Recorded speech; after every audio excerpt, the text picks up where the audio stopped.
I'm here with Morten Kabell. He is the mayor of Copenhagen, Denmark. You've come all this way to Montreal, Canada. How are you feeling so far? I'm good. It's great to be back in Montreal for my part, so it's such a nice city.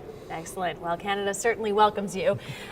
So tell me about Copenhagen, all the initiatives that you're doing. Well, that would take a lot of time. Let's focus on the fact that you want to be a greener, carbon neutral city by 2025. True. That's a very specific goal you have. How do you hope to accomplish that? Well, going carbon neutral in only 8 years' time is a hugely ambitious target, but we've set ourselves that target in order to show that it is possible. It is possible to make that green transformation. It takes a lot of initiatives. A lot of it is energy production, energy consumption, but a lot in transport and traffic as well. We simply want to move people away from the fossil cars over to bicycle, over to public transport, and of course onto electrical vehicles as well. The motto for ITS World Congress this year, quality of life. What does that mean to you? For me, it means living, working, visiting a city where you feel at home, where you feel welcome, and where you can breathe the air. It's clean, where you where it's nice to walk around, where you're not being squeezed as a pedestrian by all the cars that are there, usually in many major cities. It means a life-sized city. It means a city that is based on the scale of a human being, like you and me.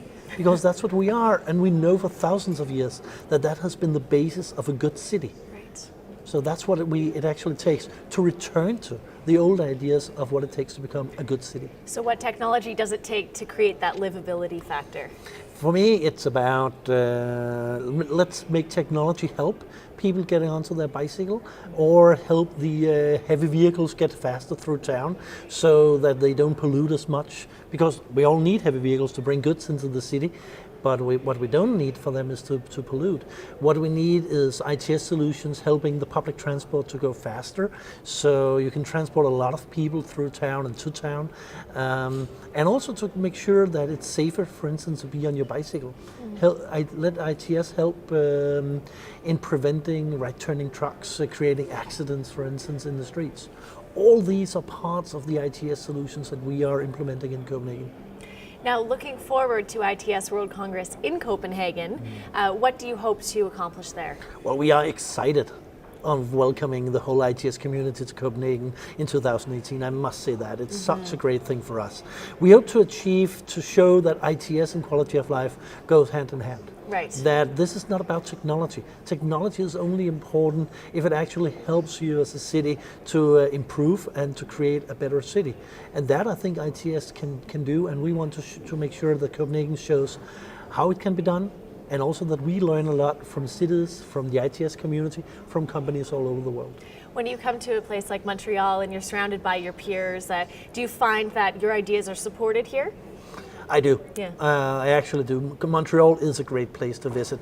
The weather could be better this week so far, but the rain. But I mean, that's just like Copenhagen, Sorry. I have to say. So even though next year it will be better in Copenhagen, I have to say that. No, I find that my colleagues around the world and a lot of the people working in this sector is all about creating a better city, a more livable city, and enhancing that quality of life. That's what it's all about. Well, as a Canadian, we love to apologize, so I'm sorry about the weather here. Don't worry, I feel like home. There you go. Well, thank you so much for sitting down with us, and enjoy the rest of your week. Thank you.